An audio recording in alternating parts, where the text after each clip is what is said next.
Hello there and welcome to another one of these Lexical Lab 1 minute English videos. If you like this video, make sure you subscribe to our YouTube channel and check out our website www.lexicallab.com to find out more about our online classes.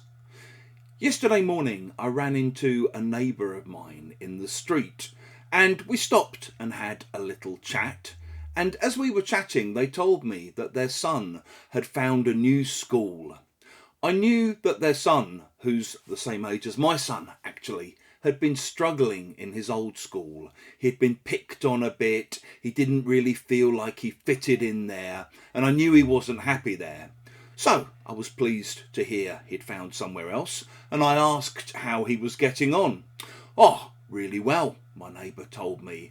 He was very shy and very closed off when he started, but he's made lots of new friends, he's really enjoying it there, and basically he's really come out of his shell.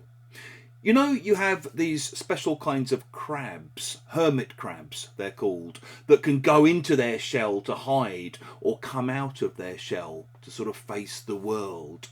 This is where this idea comes from. And if you say that someone has come out of their shell, you mean that they're much less shy, less anxious, less nervous than they used to be. And they've become much more sociable, much more friendly, much more talkative, much more interested in other people. So maybe when someone starts a new job or starts at a new school, they're very timid and a bit of a loner. But after a while, they're welcomed into the fold and they start to come out of their shell. Sometimes people might explain, "No, you've got him wrong, this guy. He's not like that at all." Actually, if you can get him to come out of his shell, he's a very funny, very engaging guy. Obviously, some people need a few drinks before they come out of their shell, particularly here in the UK maybe.